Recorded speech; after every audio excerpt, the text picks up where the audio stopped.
कभी कभी हमें जिंदगी में वो भी मिल जाता है कि जो हमने कभी सोचा भी नहीं होता। हम किसी के पास काम करते हैं मगर हमारी अचानक प्रमोशन हो जाती है और वो मालिक हम पे पूरा भरोसा करता है। नमस्कार दोस्तों, मेरा नाम है राजेंद्र कुमार और मैं बात करने जा रहा हूँ कि कभी हम क्या करते हैं कि किसी के पास काम कर रहे होते हैं, किसी फैक्ट्री में, किसी ऑफिस में, कहीं भी काम करते हैं। हमें उस चीज़ की आशा नहीं होती कि ये हमें मिल जाएगी, मगर वो हमें मिल जाती है। जैसे कि प्रमोशन किसी को मिल जाता है जिंदगी में, और जिस कईयों को उम्मीद नहीं होती कि मैं पास हो जाऊंगा, मगर वो पास भी हो जाते हैं। ऐसी एक कहानी मैं आपके सामने लेके आया हूं कि ज्यादा हम जब चालाकी करते हैं ना तो हम गिर जाते हैं, तो गिरने के बाद उठना बहुत मुश्किल हो जाता है। ऐसी वो पुरानी बात है, एक गांव में एक महात्मा आए थे और उस गांव में चार दोस्त रहते थे और बिल्कुल लाचार, और उनके पास कोई काम नहीं, कोई उसको काम नहीं दे रहा। वो महात्मा के पास जाते हैं और महात्मा से कहते हैं कि हमारे साथ ऐसा क्यों हुआ। महात्मा कहते हैं कि जैसे आपके विचार हैं, जैसे आपकी भावनाएं हैं, वैसा ऊपर वाला आपको वो फल दे देता है। ऐसा आपने क्या किया कि जो आज आपकी ऐसी दुर्दशा है। वो दोस्त महात्मा को अपनी कहानी सुनाते हैं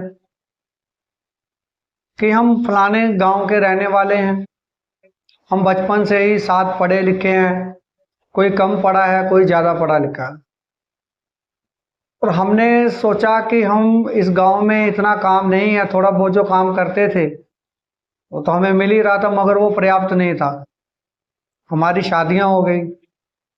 हम चारों ने एक सलाह की कि हम बड़े शहर में जाते हैं और वहां जाके कोई काम करते हैं। सुना है कि बड़े शहर में पैसे बहुत मिलते हैं, और हम बड़े शहर में चले गए। बड़े शहर में ना कोई जान पहचान है हमारी, ना कुछ। कैसे भी करके हम फुटपाथ पे रहे। कुछ महीनों तक हमें कुछ खाना, कभी खाना मिलता था, कभी नहीं मिलता था। हमने भूखे प्यासे ही टाइम पास किया। एक दिन वहां से कोई सेठ गुजर रहे थे। उन्होंने देखा कि ये चार आदमी यहाँ पड़े हैं। उन्होंने हमसे बात की कि यार तुम लोग कौन हो, कहाँ से आए हो। उन्होंने बताया कि हम ऐसे गांव से निकले हैं काम की तलाश में, मगर हमें कोई काम नहीं मिल रहा क्योंकि हमारी यहाँ कोई जान पहचान नहीं है। तो सेठ कहता है कि चलो हमारे घर चलो। वो अपने घर लेके जाता है और साथ वाले रूम में उन्हें ठहरा देता है, खाना वाना खिलाता है, उनको कपड़े लत्ते जो भी है लेके देता है। और दूसरे दिन जब सुबह होती है, सेठ कहता है कि मेरे पास पैसा तो बहुत है, मगर मेरे काम भी बहुत चल रहे हैं। मैं सोचता हूँ कि कोई नया व्यापार शुरू करूँ यहाँ पे। मेरे पास पैसा है, तुम लोग काम करो और ये व्यापार शुरू करो। मैं पैसा लगाता हूँ, तुम लोग व्यापार शुरू करो।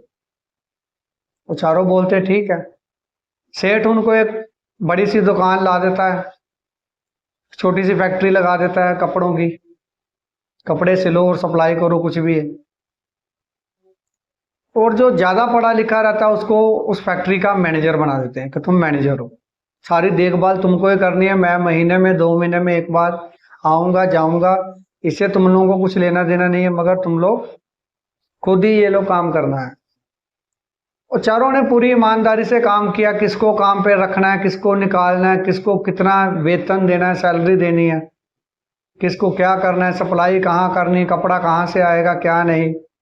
वो चारों के ऊपर था। वो काम खूब चला और सेठ बहुत उनसे खुश था। पूरी ईमानदारी से वो लोग काम कर रहे थे। और जो भी ग्राहक आता था, सेल्समैन आता था, उन्हीं के पास आता था। वो लोग माल सप्लाई कर रहे, कितनी बचत हुई, कितना बिजली का बिल आया, कितना लेबर का खर्चा हुआ, और सबको हिसाब किताब देने के बाद बाकी जो बच जाता था वो सेठ को दे देते थे। और सेठ भी बहुत खुश था कि ईमानदारी से काम ये लोग कर रहे हैं, सारा बच बचा के मेरे को अच्छा मुनाफा हो रहा है। उसके बाद एक के मन में लालच आया।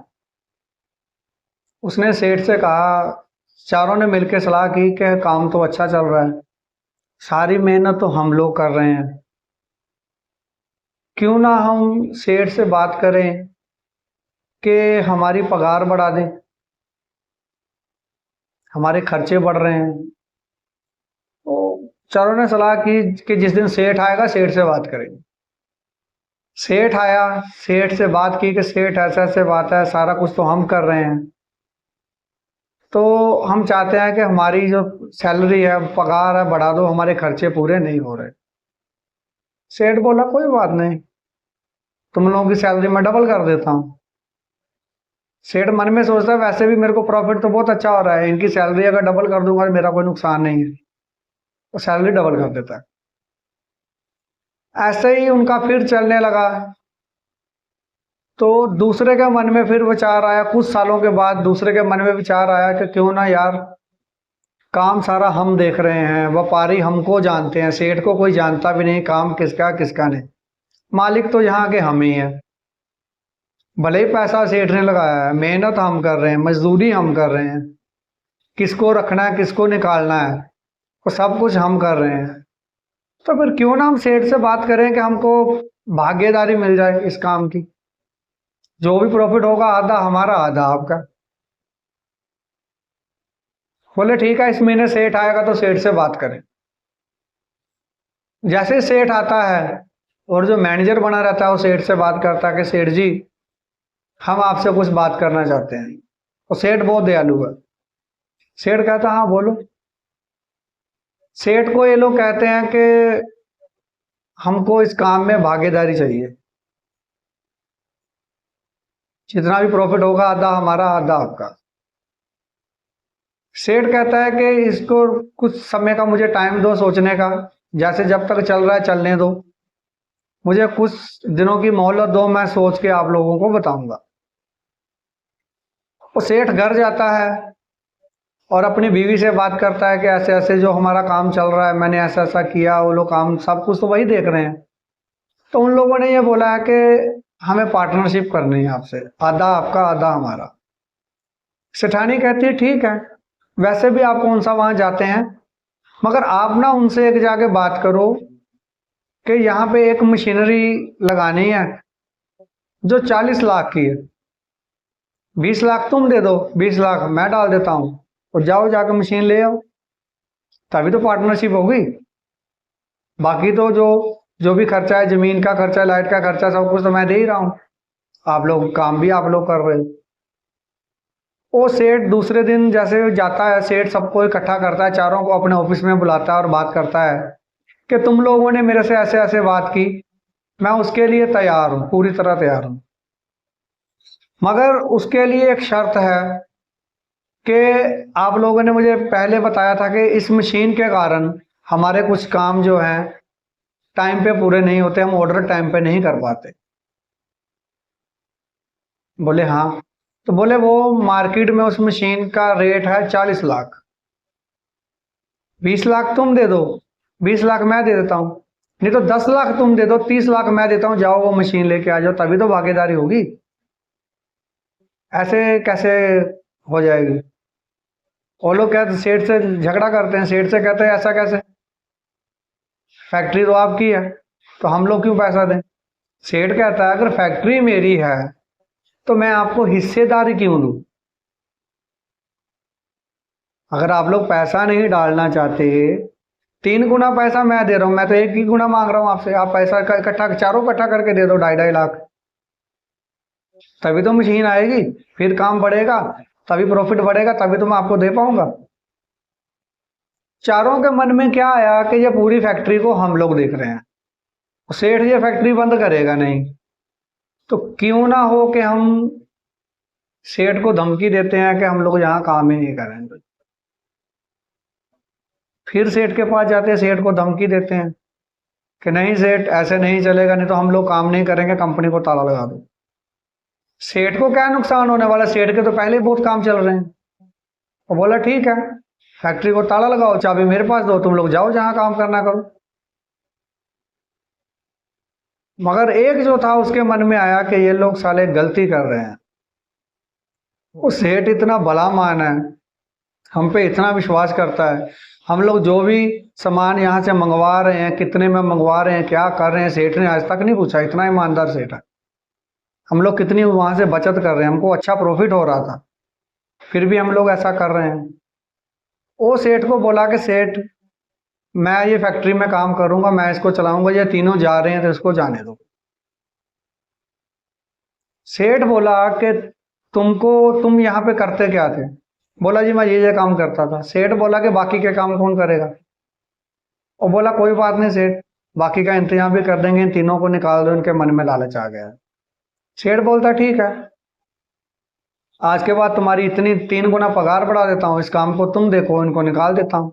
उनको तुरंत वहां से निकाल देता है। और वो जो तीसरे नंबर वाला था वो काम कर रहा है, पूरी ईमानदारी से कर रहा है।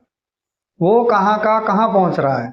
वो जो बाकी के 3 थे, उनकी मार्केट में इतना नाम खराब हुआ कि उनके गांव तक में भी पता चल गया कि ये लोग बेईमानी कर रहे थे। इनके मन में लालच आ गया था और उनको कोई भी काम नहीं दे रहा था। महात्मा कहते हैं कि आपके मन में लालच आ गया था, और लालच बहुत ज्यादा खतरनाक होता। सोचो कि वो 3 गुना 4 गुना आपसे पगार ले रहा है। अगर आप लोग भी पूरी ईमानदारी से वहां काम करते तो आपका क्या भला नहीं होता। वो महात्मा से कहते हैं हमसे गलती तो हो गई, मगर गांव में हमें कोई काम भी नहीं दे रहा, हम ऐसा करें तो क्या करें। महात्मा कहते हैं ये बुरा समय है, बीत जाएगा, उसके बाद तुम लोग फिर अच्छे से ईमानदारी से काम करना शुरू करो। कुछ वर्षों बाद वो लोग भूल जाएंगे, जैसे जैसे समय बीतेगा भूल जाएंगे, तो तुम्हारा काम भी अच्छा चलने लगेगा। तुम जब तक जो भी काम मिलता है वो लोग करो। अंत में मैं आपको एक बात बताना चाहूँ कि कभी भी अगर आपको प्रमोशन मिल रही है किसी भी काम में, तो आपने कुछ अच्छा किया है या आपकी ईमानदारी के कारण मिली है।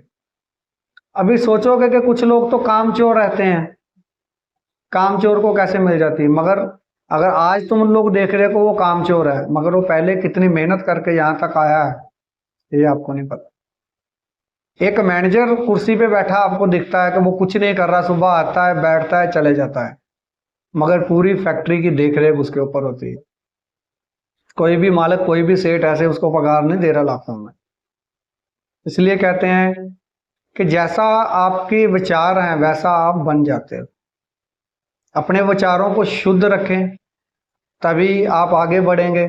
ईमानदारी से काम करें, और जो भी काम करेंगे उस काम में हेरा फेरी ना करें, हमेशा सच्चाई से चलें। क्यों? आपको कोई ना कोई ऊपर देख रहा है, आपका लेखा जोखा हो रहा है। कहानी अच्छी लगे तो लाइक एंड सब्सक्राइब प्लीज, और कमेंट में राधे राधे जय श्री राम लिखना ना भूलना। नमस्कार।